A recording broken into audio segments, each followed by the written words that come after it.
A family comedy છે. હાય. હા હાય. પણ કેમ આજે હાય? અરે મેં તને કહ્યું હતું ને આજે આપણી એકબીજાને હાય કહેવાની એનિવર્સરી છે. અરે હા.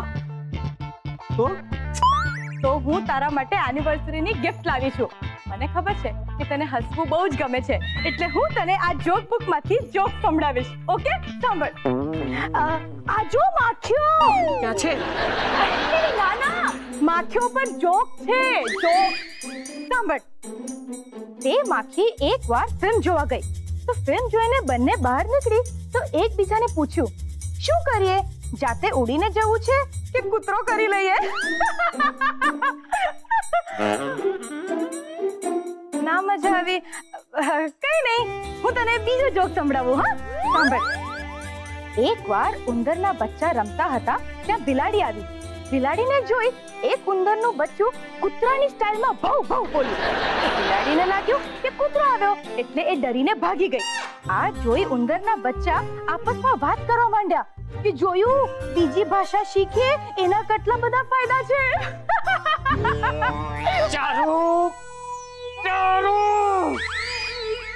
આ જોકમાં પણ મજા ના આવી. હું તને છે ને પતિ પત્નીના જોક સંભળાવું. સાંભળ સાંભળ તને જરૂર મજા આવશે.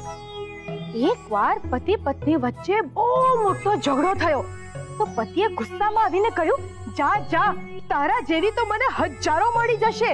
તો પત્નીએ ખબર છે શું કહ્યું? સાંભળ સાંભળ. ખબર છે પત્નીએ શું કહ્યું કે હવે પણ તમને મારા જેવી જોઈએ છે. ચૂપ રહીશ. એ પાર્થ સાંભળ ને નહીં મજા આવી તને? કઈ નહીં હું તને શાયરી વાળા જોક સંભળાવું. તને જરૂર મજા આવશે. ચાલુ બસ કર તું. તને સમજાતું નથી? મને તારા જોક પર જરાય હસવું નથી આવી રહ્યું. અરે અત્યારે હું અહીંયા કંઈક સોલ્વ કરી રહ્યો છું. મને સમજાતું નથી કે હું આ કેવી રીતે સોલ્વ કરું અને તું જોક સંભળાવી રહી છે મને. પ્લીઝ તું શાંતિ રાખીશ. એક કામ કરું છું, હું દિશાના રૂમમાં જતો રહું છું અને હા હું દિશાનો રૂમ છે ને અંદરથી લોક કરીને બેસું છું. તો પ્લીઝ કોઈ મને ડિસ્ટર્બ નહીં કરતા પ્લીઝ.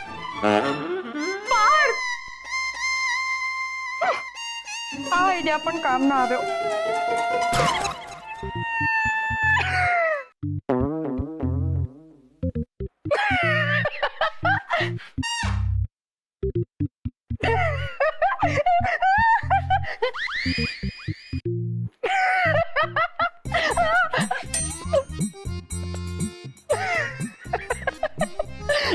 બસ કર ચારુ બસ કર. કેટલા આટા મારીશ? અત્યાર સુધીમાં તારું 300 ગ્રામ વજન તો ઉતરી જ ગયું હશે નહીં? મારા મગજનું દહીં થઈ ગયું છે. તું એની છાસ ના બનાવ, ચૂપચાપથી બેસી રહે. અરે પણ થયું શું? પાર્થનો મૂડ બદલાતો જ નથી. મેં એને અત્યારે જોક બુક માંથી કેટલા સરસ જોક સંભળાયા તો પણ એના પર કોઈ અસર નથી થતી. જો ચારુ ખોટું નહીં લગાડતી પણ તારા જોક બુક વાળો આઈડિયા છે ને એકદમ બકવાસ, બાહ્યાત અને વાસી છે. તું આજ સુધી મારા ભાઈ પાર્થને સમજી જ નથી શકી. અરે પાર્થ કોઈ મહાન કામ કરવાની કોશિશમાં છે તો એમાં પ્રોબ્લેમ શું છે? હા ઉલટાનું આપણે બધાએ મળીને છે ને એને સાથ આપવો જોઈએ. દિશા વાત એ નથી. વાત એ છે કે કામ અને સંબંધ વચ્ચે તાલમેલ હોવો જોઈએ. હવે કોઈ માણસ માત્ર સંબંધને જ મહત્વ આપે અને એક પૈસાનું કામ ના કરે એ તો ખોટું કહેવાય ને. અને એવી જ રીતે કોઈ માણસ માત્ર કામ જ કર્યા કરે અને સંબંધને મહત્વ જ ના આપે એ પણ તો ખોટું જ કહેવાય ને. જો દિશા કામ અને સંબંધ બંને વચ્ચે બેલેન્સ હોવું જોઈએ. બેચારો મારો ભાઈ પાર્થ બેલેન્સ કરીને થાકી ગયો. કેવી વાત કરે છે દિશા? મને તેમ લાગે છે કે તને પાર્થને બિલકુલ પડી નથી. ઇડિયટ જેવી વાત નહીં કર. આખા ઘરમાં છે ને પાર્થ મને સૌથી વાલો છે અને મને એ વાતની પણ જાણ છે કે પાર્થ આખી દુનિયાને ટાળી શકે પણ મને ક્યારે નહીં ટાળી શકે કારણ કે હું એની લાડકી બહેન છું. લાડકી બહેન? ઓહો તો હોશિયારી મારવાની જરૂર નથી. કોઈ શક? લાગી શરત? શું થયું? તને શરત હારવાનો કમાલનો શોખ છે નહીં? ઠીક છે હારીશ તો હું હારીશ ને. હું લગાડને શરત. ઓકે જે પોતાને હરાવવામાં આટલો ઉત્સાહમાં હોય તો એની મદદ તો મારે કરવી જ જોઈએ ને. લાગી શરત. સરસ તો શરત એ છે કે જો તું પાર્થને નોર્મલ હસતો બોલતો કરી શકી તો હું 100 ઉઠક બેઠક કરીશ, પણ જો તું આ કામ ન કરી શકી તો તારે 200 ઉઠક બેઠક કરવી પડશે. બોલ, મંજૂર છે? તું કેટલી ચતુરાઈ કરે છે ને ચેપ્ટર. પત્ની તરીકે તું જે કામ ન કરી શકી એ કામ મારી પાસે કરાવવા માંગે છે. ઓ બહાના બહાદુર, મુદ્દા પરથી ભાગ નહીં. હા, ઓ ડરપોક અને કમજોર પત્ની, તું શું કામ ફરજમાંથી ભાગે છે? મારી કોઈ કમજોરી નથી. તું આજ સુધી પાર્થને ક્યારે કોઈ ન્યાય નથી આપી શકી. પાર્થ માટે જો કોઈ માથાનો દુખાવો હોય ને તો એ તું જ છે. મને આવું કહેવાથી છે ને તારી ભૂલો ઢંકાઈ નહીં જાય. મારી શું ભૂલ છે? બોલ બોલ. ઓ હાલો, તું આદર્શ પત્ની હોત ને તો આજે પાર્થની સાથે વાત કરવા માટે તારે ફાંફા ન મારવા પડ્યા હોત. ઇડિયટ, સ્થિતિને સમજ. પાર્થ કોઈની પણ સાથે વાત નથી કરી રહ્યો. ઓ હાલો, આમ બધાને શામિલ કરીને છે ને તું તારો વાંક નહીં છુપાવી શકે. અચ્છા, તો તું મને એમ કે પાર્થ આ ઘરમાં કોની સાથે સીધી રીતે વાત કરી રહ્યો છે? હા, મમ્મીજી સાથે પણ નહીં, પપ્પાજી સાથે પણ નહીં. તો શું એ લોકો આદર્શ પેરેન્ટ્સ નથી? તું તારી વાત કર ને, બીજાના ઉદાહરણ શું કામ આપે છે? અરે, હું ઘરના જ લોકોની વાત કરી રહી છું, ક્યાં બીજા કોઈની વાત કરું છું? જેના પોતાના પ્રોબ્લેમ હોય ને એ જ બીજાની ભૂલો કાઢ્યા કરે. ઠીક છે દિશા, મને તારી ચાલ સમજાઈ ગઈ. મારી ચાલ? મારી? ઓ હાલો, પ્રોબ્લેમ છે ને તારી અને પાર્થની વચ્ચે છે, એમાં હું ક્યાંય છું જ નહીં. નથી જ, અને ના હોય ને તો જ સારું. તો તું મારી ચાલ છે એમ શું કામ બોલી? હમણાં તારાથી ખોટી હોશિયારીમાં એક વાત થઈ ગઈ, અને જે સ્ટાઇલમાં તે પલટી મારી ને એની વાત કરું છું. ઓ હાલો, મેં કોઈ પલટી વલટી નથી મારી. એમાં હસવાનું શું છે? કોઈ અહીંયા ફાલતુ ગપ્પા મારતો હતો ને, મને એ યાદ આવી ગયું. તું કહેવા શું માંગે છે? હા, ઓ તને યાદ નથી? તને ક્યાંથી યાદ હોય? ઓકે ઓકે બાબા, તને યાદ છે ને તો તું જ કહી દે ને. હમણાં થોડી વાર પહેલા જ અહીંયા કોઈ ગપ્પા મારતું હતું કે પાર્થ આખી દુનિયાને તાડી શકે, પણ મને નહીં. હું તો એની લાડકી બેન છું. આમાં ગપ્પા શું છે?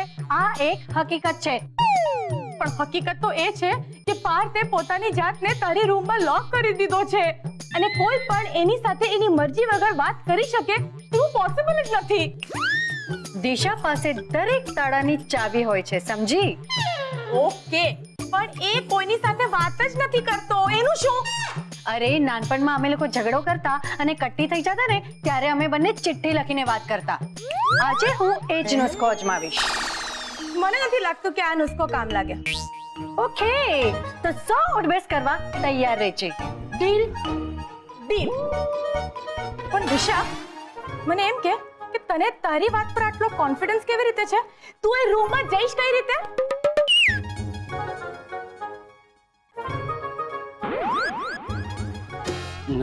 The collection was that the understudy team in 1914 held the either providing the numbers everything on the point of determination on the period of the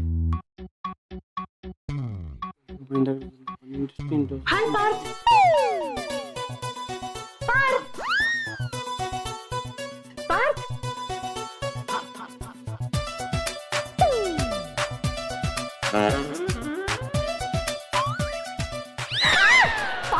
આનાથી સફાઈ નહીં કર રે.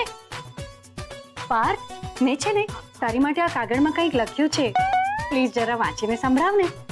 જ્યારે આપણે નાના હતા અને અબોલા હતા ત્યારે આપણે ચિઠ્ઠીથી વાત કરતા હતા ને એ રીતે વાંચ ને પ્લીઝ. ઠીક છે, હું વાંચીને સંભળાવું છું.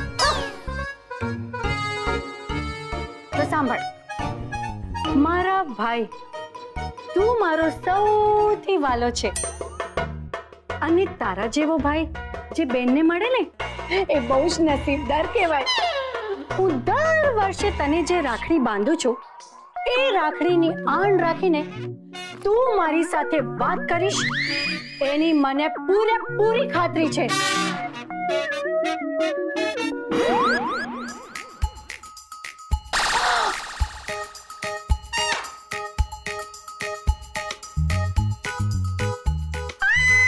મને ખબર હતી તું મારી સાથે વાત કરીશ ભાઈ, ભલે લખીને તો લખીને, પણ તું મારી સાથે વાત કરીશ. આઈ એમ સો હેપી.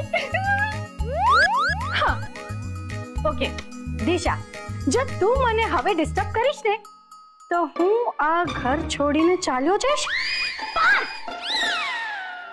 પાર્થ, શું છે આ? કઈ રીત છે બાબા? પ્લીઝ મારી સાથે વાત કર ને. જો તું મારી સાથે સારો વ્યવહાર નહીં કરે ને તો હું તારું આ પેન્ડ્યુલમ તોડી નાખીશ.